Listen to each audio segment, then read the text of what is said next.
എന്ത് വേണം? എന്തോന്ന് പടക്കം? പൂത്തിരിയും കമ്പത്തിരിയും ഇങ്ങനെ കരങ്ങനെ ഒരു സാധനവും പിന്നെ തോക്കും പൊട്ടാസും വേണ്ടേ? വേണം. കളഞ്ഞും പോലീസും കളിക്കുക. Okay, deal.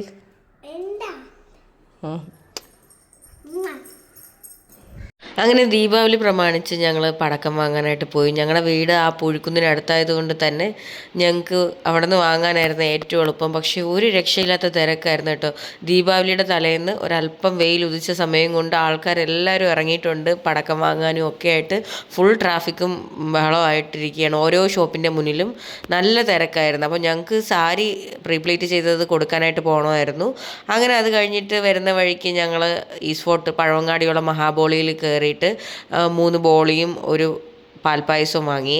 അപ്പോൾ അതും വാങ്ങി മോക്ക് ലഡു ഒക്കെ വാങ്ങി നേരെ ഞങ്ങൾ ദേവിപ്രിയ ഫയർ വർക്സിലാണ് വന്നത്. അപ്പോൾ അവിടെ മുഴുവൻ പോലീസ് സേഫ്റ്റി ഗാർഡായിട്ട് നിൽപ്പുണ്ടായിരുന്നു. കാരണം ഇത്രയും തിരക്കും കാര്യങ്ങളൊക്കെ ആയതുകൊണ്ട്. വീട്ടിലെത്തി മോക്ക് കയ്യിൽ കവർ കൊടുത്തപ്പോൾ അവൾക്ക് ഭയങ്കര സന്തോഷമായി. കാരണം അവൾ ഇത് പ്രതീക്ഷിച്ചിരിക്കുകയായിരുന്നു.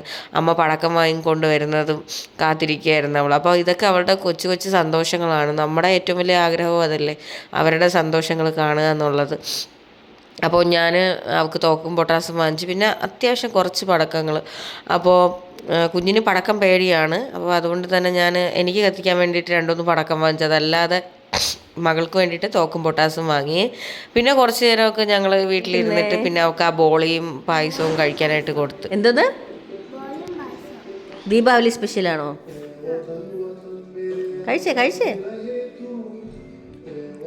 എങ്ങനെയുണ്ട്? എന്നിട്ട് ഞങ്ങൾ നേരെ ടെറസിൻ്റെ മുകളിൽ കയറി പടക്കമൊക്കെ വെക്കാനായിട്ട്. കാരണം വില്ല ആയതുകൊണ്ട് തന്നെ അപ്പുറത്തും ഇപ്പുറത്തും ഉള്ളവർക്ക് അതൊരു ശല്യം ആവണ്ടെന്ന് കരുതി ഞങ്ങൾ നേരെ ടെറസിൻ്റെ മുകളിൽ കയറി. കാരണം ചുറ്റുപാടുമൊക്കെ കുഞ്ഞു കുട്ടികളുള്ള വീടൊക്കെ ഉണ്ട്. അപ്പം അവർക്കൊരു ഡിസ്റ്റർബൻസും ബുദ്ധിമുട്ടും ഒന്നും ഉണ്ടാവാൻ പാടില്ലല്ലോ. പിന്നെ ഞങ്ങൾ ടെറസിൻ്റെ മുകളിൽ നിന്ന് തോക്കും പൊട്ടാസും വെച്ചു. അതിനുശേഷം കമ്പിത്തിരിയും മത്താപ്പവും തറച്ചക്കരം ഒക്കെ വെച്ച് കേട്ടോ. അപ്പോൾ ഇടയ്ക്കാണ് ചേട്ടൻ വന്നത്. ചേട്ടനൊരു എമർജൻസി കോൾ ഉണ്ടായിരുന്നുകൊണ്ട് പുള്ളി പൊയ്ക്കോളാൻ പറഞ്ഞ് വരാമെന്ന് പറഞ്ഞ്. അങ്ങനെ ഞങ്ങൾ വെച്ച് ഏകദേശം പകുതി ആവാറായപ്പോഴാണ് ചേട്ടൻ വന്നത്. പിന്നെ ഞങ്ങൾ അതിന് ശേഷം ഒരുമിച്ച് നിന്ന് ദീപാവലിയൊക്കെ ആഘോഷിച്ചു. അപ്പോൾ ഇത് വല്ലപ്പോഴും ഒക്കെ കിട്ടുന്ന ഒരു അവസരമാണ് കുടുംബത്തോടെ ആഘോഷിക്കാനായിട്ട്. കാരണം ജോലിയും തിരക്കും കാര്യങ്ങളായിട്ടൊക്കെ നടക്കുന്നതുകൊണ്ട് തന്നെ ഒരു ഫങ്ഷൻസും കൂടാനുള്ള സമയവും സാഹചര്യമൊന്നും കിട്ടാറില്ല. പിന്നെ ഞങ്ങളിപ്പോൾ കിട്ടുന്ന സമയമൊക്കെ മാക്സിമം ഫാമിലിയായിട്ട് അടിച്ച് പൊളിക്കാറാണ് പതിവ്. അപ്പോൾ അടുത്ത വീഡിയോയിൽ കാണാം. അതുവരെ it's me tribes by Athira Valsala. Bye.